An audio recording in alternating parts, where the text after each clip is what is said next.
Hello, everyone. Thank you for joining us. My name is Yasmina Tawil. I'm the Director of Film Programming at the Arab Film and Media Institute. For those of you joining us who are unfamiliar with AFMI, we are the first organization of our kind outside of the Arab world, and we offer a unique ecosystem to find, nurture, and develop Arab film and media projects.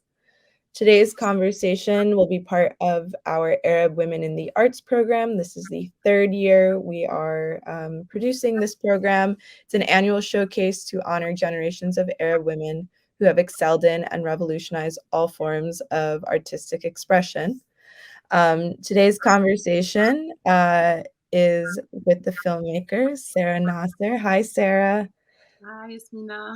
We're going to be talking about her documentary, The Desert Rocker, which is playing as part of the showcase. It'll be playing in person in Brooklyn, New York, as well as Flint and Dearborn, Michigan, and online, which, I hope if you're watching this, you've already watched it. But if not, you should go seek it out because it's a beautiful film. Yeah, thank you so much for joining us, Sara. Thank you for inviting me, Yasmina. And thank you for sharing your film with us. And please, if you're in contact with Hasna, please thank her as well for sharing her story with all of us. She really is such an incredible woman. And I had not known about her before watching your film, and now I'm just completely in love. Her music, her story, her personality, everything. She's so incredible. How did you first learn about her and her music and her story? Well, when I was in Algeria, when I was studying at the university, like Gnawa music was very trendy at this time, at this moment. And she had released her first album, and it was very like successful album, Jazair Johara. We were like all in love with that music, but I hadn't had the occasion to meet with her personally at that time. And I moved to Montreal, and then I was invited with friends in Algeria to produce several concerts during Ramadan. And she was one of the guests. So I had the occasion to meet her personally, and I felt, in love with the character, because I knew the music before, but then I discovered the woman behind the music, and it was like a crush on that woman. And then I had a friend of mine who was a filmmaker, and he wanted to make a film about her, and he asked me to produce the film. At that Mhm. time, I was a music producer. I had no idea or any background in cinema. And then I don't know why, like with the time, that guy left the project, and I ended up, having to produce and direct a film about Hasna El Becharia, because I had made a promise to her that I was, doing that film. And for me, that like I value the promise, especially when you're with such a great person. So yeah, so I just decided to move on with the project, and to do this film. And the first thing I did was to bring her on tour, to produce her first North American tour here in Canada. And that Mhm. was the occasion to start filming and to get to know her. And it took 10 years to make this film, because it took 10 years to learn how to be a filmmaker. Like this film is my filming school, actually. Yeah, I was wondering how long, you were working on this and you were filming her. I hadn't realized it was 10 years. I was. I met her in 2011, but I went to her place in 2012. Mhm. So and I brought her to Canada in 2013. So it's from 2013 to 2023.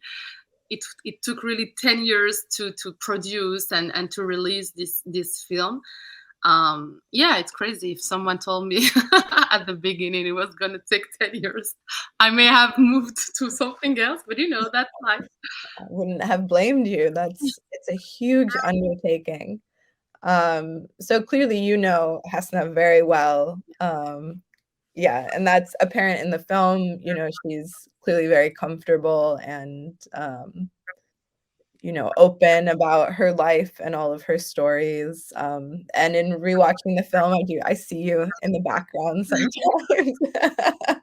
Yeah, and this is Uh, that you grew up like you grew old. Like I see my face in the beginning of the filming, and I'm like, that was me with long hair, and it was Even too, I had kind of made note of this when I first watched it, but on yeah, recently rewatching it, how much Hasna ages in the also, film as well, um, is kind of not shocking, but you can really yeah. see, her aging as well. Um, how is she doing, by the way? She's very well. So I went to see her in Algeria a couple of weeks ago. Mhm, She was the lead, the guest in a big festival, the first edition of a festival in the desert. mhm, So I mean, she put the fire on stage. It was crazy. I was so happy to see her again. I hadn't seen her since 2018, like mhm, the last time I shot with her in Paris. And I didn't tell her I was coming. I went with my producer Julie, and we made a surprise to Hasna. We She was like rehearsing on stage, and we just like Hasna. It was amazing, and she's aw, great. She's great. She's really happy because obviously she heard about the release of the film. She was mhm. able to go to France. We invited her in a festival where she presented her film, and she was very very happy about how people reacted to her film, about the film, how she saw herself, her own story, and Mhm. yeah, she's doing well. She's working on her next album, hopefully. I'm working with her on that as well. We're working on a tour. Like the film is going in some place in Europe, and she will tour with the film, and give musical performance. So I think she's really happy about that. That's so good to hear, especially as we, see in the end of the film, some issues with her health come up.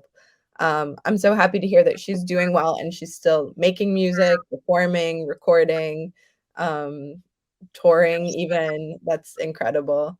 Yeah, Um, thank you. yeah, if we had had more money, I would have loved to have brought her out for the showcase. Maybe Maybe sometime. Maybe maybe we another don't know. time. Yeah, it will happen. Hopefully, we bring her to the United States for sure. Yeah. No, it would be such an honor to be able to see her perform live, hopefully soon.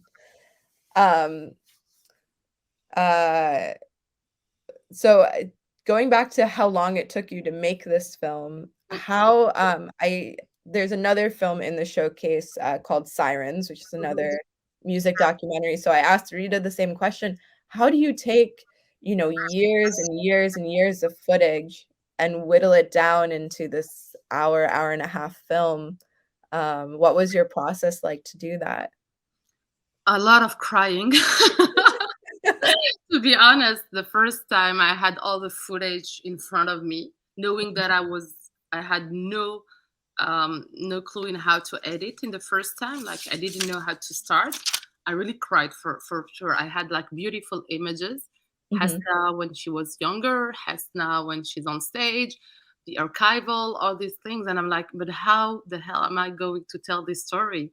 How to make sure that people get to know Hasna, because she's a complex woman and artist, and she has a lot of personalities in one personality. How do mhm, I do that? Like, and I owe her, and I cannot do something that doesn't fit with who she is, you know. So yeah, I think it's honestly it's kind.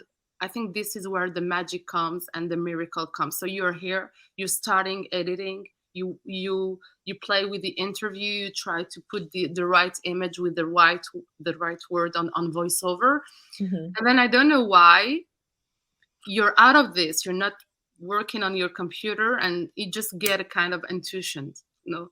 Because I think when you make a film, it's always here, it hunts you, even if you're not like in front of your computer working on your film, it's mhm, still here, like your brain is still processing on that thing that is in your mind. So it happened to me with another documentary I did. There's a moment when you get a kind of an intuition, and mhm, you have that moment and you're like, okay, I think I'm gonna do it this way. But I think it's a lot of back and forth also. Like for the beginning, I edited 3 times this film, and Mhm. especially because of the music right as well, I discovered because I didn't have all the clue also about the music right. I had some knowledge about that. It ended up that it was false knowledge. So when I met my producer, I discovered that I had other rights to Mhm. clear. So obviously I had to change to edit again to make sure that I used the musical right that I had and not all the music that I wanted. So yeah, Yeah. but yeah, I think there is a lot of intuition, a lot of emotion, a lot of magic. I don't think it's not mathematical. It's not something that you put this and this and this and it gives this.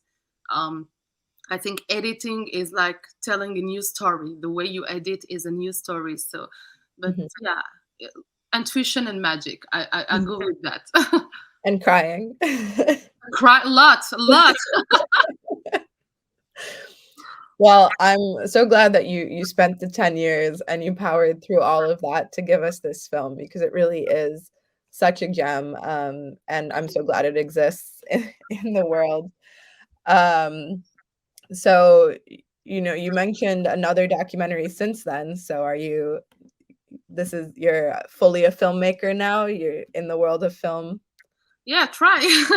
Not that hard. It's not easy because my two first film were like I produced them, I financed them.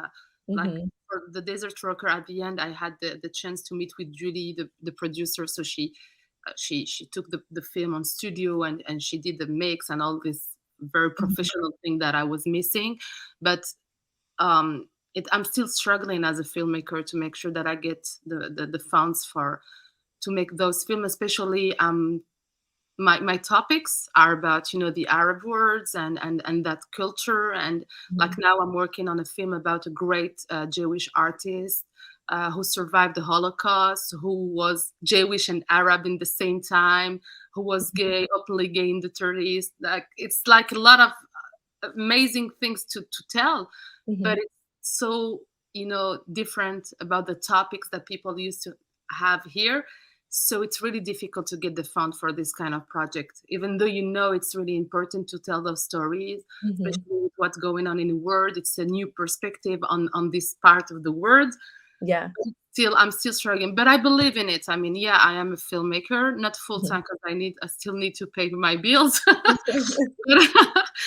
But yeah, it's I think with this film, with the Desert Rocker, I fell in love with filmmaking, and I don't see myself doing something else than just telling those story that I want to tell. Well, that's great. I'm glad that you sort of ended up down this path, whether you intended to or not. Yeah. And I know you and I have spoken before about this other project you're working on, and I'm so excited. What's the name of the artist again? His name is Selim Helali. So he Okay. was born in Algeria. He died in France. He lived Mhm, 10 years in Casablanca. He had the big cabaret Le Coq d'Or. He's very famous. Like a lot of his songs as are like immortal song, and that's the title of my film for now. It's like the immortal because yeah, he's still alive through his legacy, through his art. mhm, And I think his story is very important because we need this kind of you know figure from that part of the world, and mhm, they means a lot. They mean that they're the LGBT cause, it's also started in this part of the world. This is mhm, not something from the west, it's also happened in our places. mhm, And the music and the influence and all these things that we know it's our culture, but maybe mhm, the rest of the world doesn't know that. And I think it's yeah, really important to tell those stories to the rest of the world and to us also for our own legacy and mhm. culture. It's important. Yeah, I agree. And in relating that back to Hasna's story, like, I not to keep going back to the conversation I had with Rita about sirens, but you and I and Rita, like, we know that there are amazing, strong, rebellious, cool women coming out of this region, but a lot of the Western world does not they assume, they assume that we adhere to very traditional, very conservative standards, very religious standards, and we are more complicated and nuanced than that.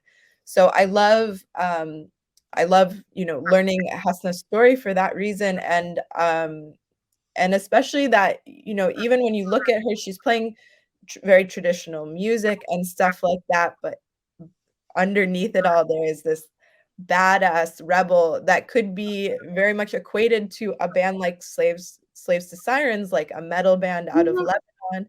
You know, she she's almost very unassuming about how um influential she's been. And I do love that you start the film with those young women who are also playing uh, Gnawa music, Mhm. to just from the get-go to show how important her influence has been. Yeah. Um, I don't really have a question about it more than just I I love that we can show people these stories, and especially uh, you being in Canada, me being in the US, like, that we can bring it to these Western audiences who completely don't understand us, which is the whole idea of this showcase. And I think that's why it's important, just to come back on that, like, Hasna, like we keep hearing stories about, feminism, politics, all this. It's Mhm, always politics, when we talk about women, it's just speeches and about feminism, and when you see Hasna, like she's the biggest feminist I ever saw in the world. Like she's feminist by nature. She mhm, doesn't do politics. She is who she is, and by that she's maybe, I don't want to say more feminist than another woman, but I think like that's feminism also. Women in this region, they are feminist by nature because they are struggling every day. Yeah, we come from traditional, maybe sometimes conservative place. Doesn't mean that we don't fight. Doesn't mean that we don't do great things. And I think that's really important because sometimes they, with those fake narrative, they want to reduce us to, like as if we don't know that the biggest civilization comes from our places, mhm. That's it. I mean, Yeah, we know the story.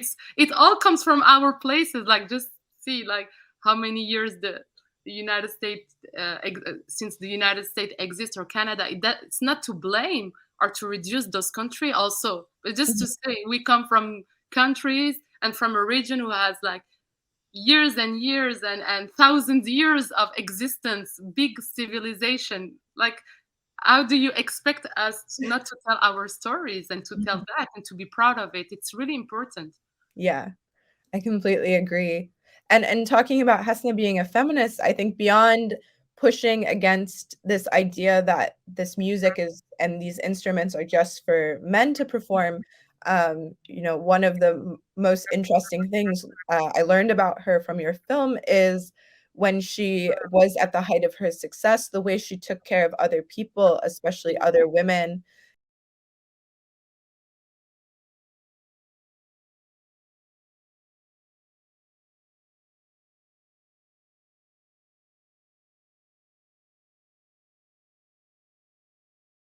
and opened her home to them. People who needed, a safe place to be. Had you known about this aspect of her life going into the documentary, or was it something you learned? No, I mean, not only I learned it, but I saw it myself. I went to her Okay. place and I saw how there's a lot of things that I didn't want to mention in the film because I wanted to preserve, the intimacy Mhm, of all these people who actually allowed me to film some situation that happened when I was at her place. But I didn't want, because I didn't see why I would do that. But to be yeah, honest, I saw Hasna give it like helping, helpless women, men, mhm, people in really bad situation, and she's just giving all what she has. Sometimes whenever she gets money on like the music rights or mhm, on a gig that she perform and whatever, she doesn't keep that more than 24 hours. She just give the money to someone else. I'm like, Hasna, you should keep your money for you. Like, you need that. You have to eat. And she's like, God, God is here. Like, and Yeah. it's another way also to talk about, the religion. I mean, Mhm. she's a religious person, but Yeah. she's spiritual. That's another part. We can be also spiritual. She's Muslim, spiritual Mhm. woman. She believes in God. She's a good, like people want to say, she's a good Muslim woman. Yeah. But the way her relation with the religion, with God is amazing. Like, Mhm. and I think that's also important to show this kind of person, and this kind of religion, how people practice their religion. It's not Mhm. that radicalism that we always want to show, because in our tradition, the values that we have from this religion is giving, always, sharing with people, uh, good things, not not those bad things that we want to show. And all these aspects of feminism, of spirituality, all these things come naturally when you watch the film. You Mhm. understand that is a part of her life, and Yeah. is a part of this region also. uh, Mhm. so yeah, so yeah, I saw that. Definitely, I saw that with my eyes, and it's amazing. She's an amazing person.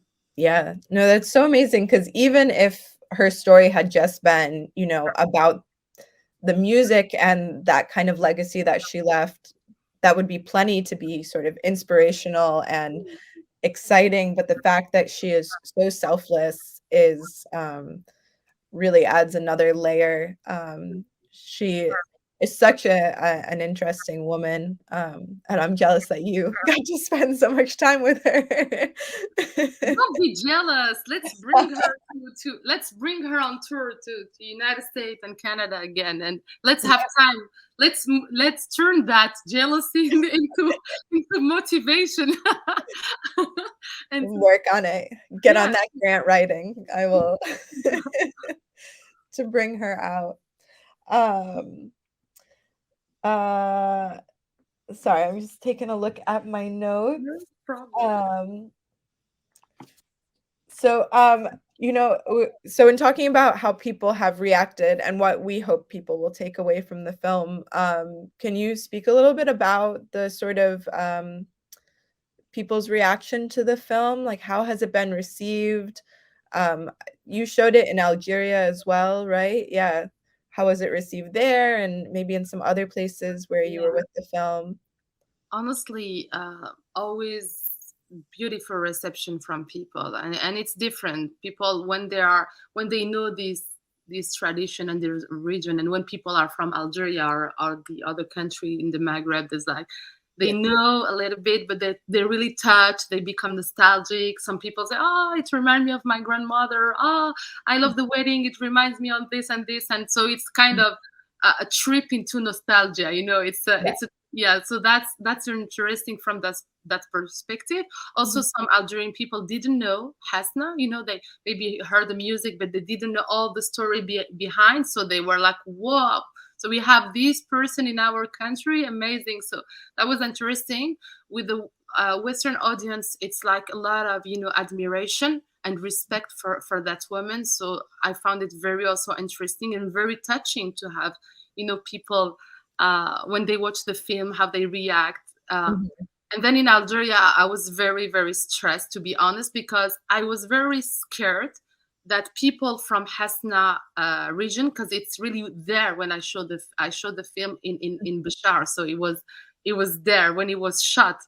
Yeah. I was very, very scared that they might take it in another way. They might understand that I show Hasna traveling around the world and being a superstar and having good condition. And then when she end up in Algeria, there's no sound in the wedding, and Mhm. there is disorganization. So I was very afraid they see me, criticizing the place or reducing the whole experience of being in their, town by something negative.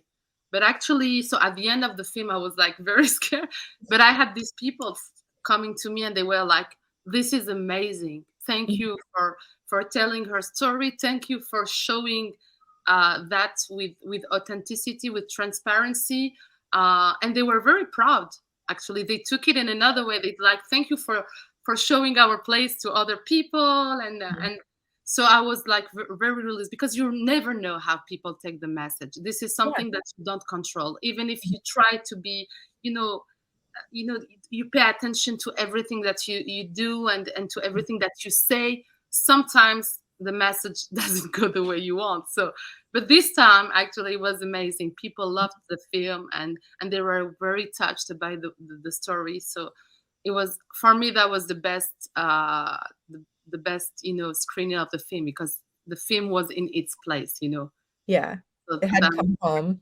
yeah, it came home, and I was showing to Julie, my producer, like, so we were in Tarit. I'm like, remember this and this and this is so when you see Hasna walking in the beginning of the film, in Mhm. that place, I took her, and and I'm like, this is exactly where we were. So it Yeah. was really touching. Like, it's like you watch a film and then you find yourself in the film. So that was Yeah. very, very beautiful experience. But in general, people, of course, it's a film. Some people would love it, some people won't. It's art. This is how arts go. But in general, very beautiful Mhm. comment from everyone and everywhere. I'm so glad to hear it, especially because, a big thing we're trying to do, and I know you are trying to do with the film is to tell our stories from our region Mhm. authentically Yeah. and when they resonate with audiences, whether it's something as like lovely and heartwarming as, Hasna's career, or even when we're talking about things that are heavy and not so good happening, when people resonate with those films, especially outside the region, it's always that's a big win in my book, and that's what we're hoping to do, is to just like show our stories authentically. So I'm so happy to hear that, and to hear from the people in that town, in that area, say that you told our story like Mhm. like correctly, authentically, truly, whatever, that's so nice to hear. I'm so glad. Thank you. I hope too. Um, before we sort of wrap things up, since this was your first film and you did kind of get thrown into the world of filmmaking, do you have any advice for any, aspiring filmmakers who want to make their first documentary? Anything that you would want to tell yourself 10 years ago? Oh my God. I would tell people what I'm telling myself, just do it. Like, Yeah. I think I will work for Nike. Nike, just do it. But yeah, just do it. It's when you have an intuition. I think follow your intuition. When we think about something and that thing go and come back, and and we dream about something, and that thing hunts us, whether it's making a film, singing a song, dancing, whatever it is, just do it, because the intuition is very important. It's not just something like that. It Mhm. is a very strong voice that comes from the inner side of ourself, from our heart. And I think it's really important to make sure that you do something because you believe in it. You don't make a film because you want to go on a red carpet. That won't happen, especially not with documentary and with no money, I don't think. But Yeah. sometimes it happens. I'm happy for those people. Mhm. But do something because you love the process as well as the end. Because to be honest, the experience behind making a film is such a great experience that sometimes the film becomes something with, I won't say with no value, but it's nothing compared to people you meet when you make a film. Mhm. Just like the film I'm working on Selim Halali. I've been traveling the world with just my camera just to catch the testimonies of people who are 80, 85, 90 years old, and who remember Mhm. meeting with that person. And I remember that thing. Even if we won't show it in a film, even if it's just research, but those people that you meet. I remember that woman in California, in San Francisco. She was born in Casablanca. She's from a Jewish family there. She married an American soldier. She moved to California, and she kept that vinyl of Selim Halali. And when I went to her place, she was sick.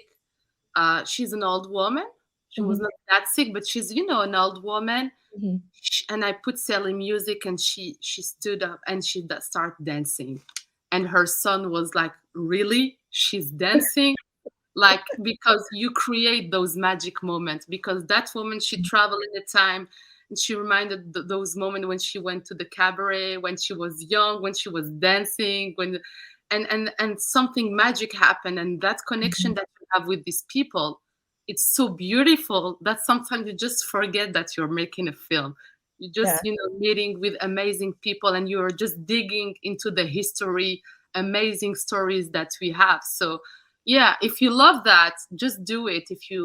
I think, I haven't been to a school like filming school. I have Mhm. no background in that.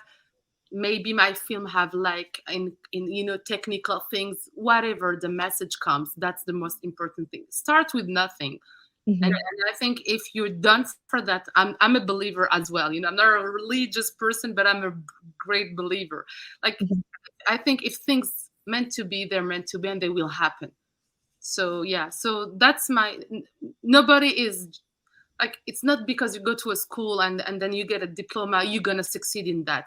Mhm. And it's okay to start at 30, at 40, at 50. There is no age to do what you love. That would be my advice. And I don't like giving advice because I think everyone, know what to do. But I would Yeah. just say follow that inner voice. That Mhm. voice is the key to your to your peace of mind and to your success in life. It's just that inner voice. I love that.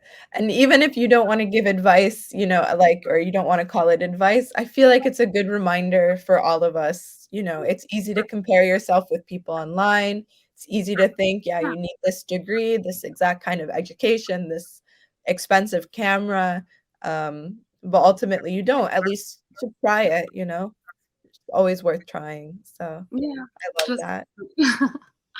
thank you, This is Yasmin. great. We'll have a little Nike logo that comes. Okay.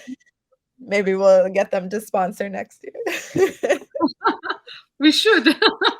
Why not? Well, thank you so much, Sarah. Yeah, thank you again for sharing the film with us. Thank you to Hasna, and I am so excited to see what you do next and what she does next as well. We'll be keeping our eyes out. For sure. Thank you very much, and a lot of success to this festival and to all that your project and initiative. Thank you. Bye. Bye.